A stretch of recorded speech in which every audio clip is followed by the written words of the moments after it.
Welcome back to सुबह की सोच। अब हम बात करेंगे एक ऐसे इशू की जो कि घर घर की कहानी है, पट्ठों की कमज़ोरी।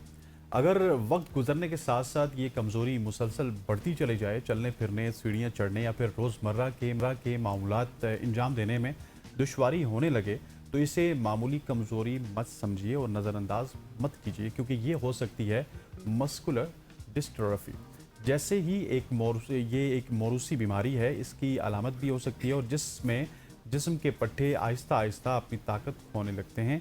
और अगरचा इस बीमारी का मुकम्मल इलाज अभी तक दरियाफ्त नहीं हो सका, लेकिन बरवक्त तशखीस और जदीद इलाज के ज़रिए मरीज़ की ज़िंदगी को बेहतर बनाया जा सकता है। और आज हम इसी पर बात करेंगे कि हम ये है, इसकी बुनियादी वजूहात क्या हैं और इसकी तशखीस कैसे की जाती है, और जदीद तिबी दुनिया में इलाज के कौन से नए इम्कानात सामने आते हैं और मुतबादल तरीका इलाज खुसूसन होम्योपैथी इस हवाले से क्या किरदार अदा कर सकती है। बिल्कुल जी, इसी पर बात करने के लिए इन स्टूडियो में ज्वाइन कर चुके हैं डॉक्टर मोहम्मद सईद साहब। आप होम्योपैथिक कंसल्टेंट हैं। Thank you so much sir for your time. सबसे पहले तो बताएं ना कि आसान अल्फाज में, क्योंकि इस वक्त हमें बहुत वैसे हसनैन ने तो जिक्र किया है, बताया है, लेकिन आपके मुंह से ही लोग सुनना भी चाहेंगे, समझना भी चाहेंगे कि क्या है मस्कुलर डिस्ट्रॉफी और किस तरह की ये बीमारी है और कब होती है, इसके सिम्टम्स क्या है। जी मैम, सबसे पहले मैं आपका और पूरे ये चैनल के टीम का शुक्रगुजार हूँ कि आपने मुझे बुलाया और इस मतलब बहुत एक अहम इशू पे बात करने की जो है ना वो मुझे फुर्सत दी। तो जो मस्कुलर डिस्ट्रॉफी है, ये असल में एक जिनियाती मर्ज़ है। अच्छा, ठीक है, जेनेटिक डिसऑर्डर है। तो इसमें ये होता है कि जीन्स जो होते हैं, जो वालिदैन से बच्चों में जो मुंतकिल होते हैं, तो वहाँ पे ख़राबी आ जाती है। और शुरू में ये बच्चों में सिम्टम्स नहीं होते, ये सिम्टम लेस होते हैं, मतलब 4-5 साल तक ये बिल्कुल नॉर्मल रहते हैं। और फिर आहिस्ता आहिस्ता क्या होता है कि बच्चे को चलने में बार बार गिर जाता है, सीढ़ियाँ चढ़ने में दुश्वारी होती है, या फिर उठने बैठने में वो दोनों हाथ लगा के इस तरह उठ जाते हैं। अच्छा। तो जब वो डॉक्टरों के पास जाते हैं, वालिदैन बच्चे को लेके जाते हैं, तो वो डॉक्टर्स जो है ना प्रॉपर इसको डायग्नोज नहीं कर पाते इनिशियल में, क्योंकि वो समझते हैं कि ये मामूली कोई ग़िज़ाई कमी से या कोई कैल्शियम विटामिन डी की डिफिशेंसी है, तो इस वजह से ये हो रहा है। हालांकि इसका प्रॉपर तशख़ीस करना चाहिए।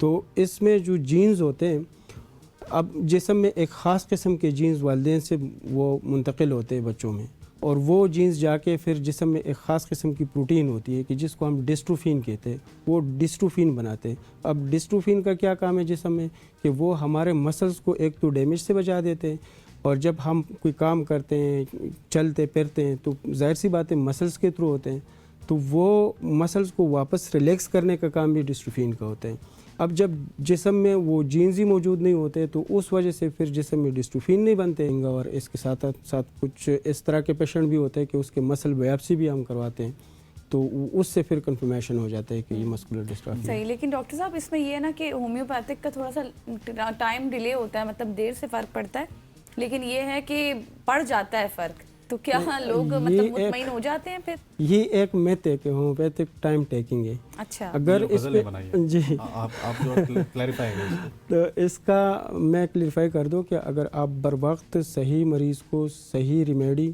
की सिलेक्शन करें, तो ये विद इन सेकंड भी जो है ना अपना सर दिखा देती है। तो ऐसा नहीं है कि स्लो है।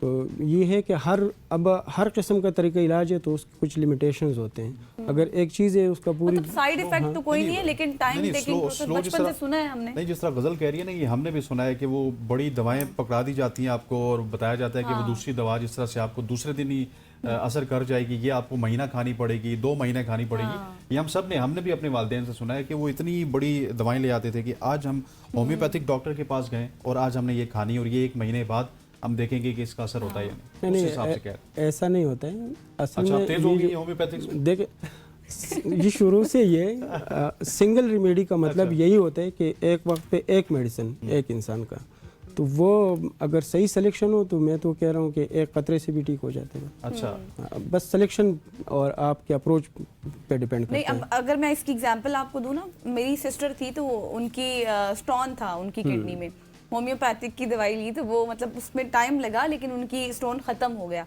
तो इस वजह से भी हमने ये सुना है ना कि मतलब टाइम टेकिंग प्रोसेस है, लेकिन साइड इफेक्ट कोई नहीं होता। नहीं, ऐसा भी नहीं है कि साइड इफ़ेक्ट्स नहीं है। अब जाहिर सी बात है, मेडिसिन अगर उसका इफेक्ट है तो साइड इफेक्ट्स भी तो होगा ना। अच्छा। दूसरी बात ये है कि ये डिपेंड करता है, जो किडनी स्टोन है ना, तो ये डिपेंड करता है कि वो किस टाइप का है, कैल्शियम ऑक्सलेट का है, सिस्टीन है, कार्बोनेट टाइप है या फिर वो मतलब यूरिक एसिड टाइप का है, तो ये इसका फिर डिफरेंट अपना टाइम टेकिंग होता है, अपने इलाज होता है। मतलब कि सारी चीज़ें टाइम टेकिंग भी हैं, साइड इफेक्ट भी इसका होता है, लेकिन उसके बावजूद भी अगर आपकी बर वक्त तशखीस हो सके और राइट आपको मेडिसिन मिले तो ये इतना ज़्यादा टाइम टेकिंग नहीं। इतना ज़्यादा टाइम टेकिंग भी नहीं है, और साइड इफ़ेक्ट्स की अगर मैं बात करूं, अगर आपका प्रॉपर सिलेक्शन हो और जैसे वो कहते हैं तीर बहादुर, तो उसके फिर साइड इफ़ेक्ट्स नहीं होते या बिल्कुल कम नेग्लिजिबल होते हैं। सही। लेकिन डॉक्टर साहब इसमें एक और चीज़ मुझे ये भी बताइएगा, कुछ बच्चे हैं ना उनको भी बचपन होता है, हालांकि उसमें तो उस तरह से बीमारी नहीं होनी चाहिए, भी पट्टों में दर्द होता है, तो वो किस तरह की बीमारी होती है? मैंने बहुत छोटी एज के बच्चों में ये बीमारी देखी है। देखिए यही चीज़ तो हम कह रहे हैं ना कि इसको डिफ्रेंशिएट करना पड़ता है। अच्छा। शुरू यानी कि इनिशियल फेज़ में ऐसा ही होता है, पट्टों में थोड़ी सी कमज़ोरी आ जाती है, चलते चलते बच्चा गिर जाता है, उठने बैठने में मसला होता है, सीढ़ियाँ चढ़ने में मसला होता है, ठीक है। तो अगर इस टाइम पे अगर इस बीमारी को पकड़ ले, सही तशख़ीस करे, तो ये आगे फिर प्रोग्रेस नहीं करती है। अगर कर भी जाती है तो बिल्कुल स्लो, यानी कि अगर एक बच्चा है वो 10 साल के बाद अगर वो व्हील चेयर पे शिफ्ट होता है, सही, तो उसका प्रोलॉन्ग होता है। डॉक्टर साहब आपके वक्त का बहुत बहुत शुक्रिया, आपने बड़ी डिटेल में हमें होम्योपैथिक तरीका इलाज समझाने की कोशिश की और पट्टों के इलाज के हवाले से भी उन्होंने बात की। ख़वातीन हज़रात, आज की सुबह की सोच से इतना ही। मुझे गज़ल अशरफ को और हमारी पूरी प्रोडक्शन टीम को कल तक इजाज़त दीजिए।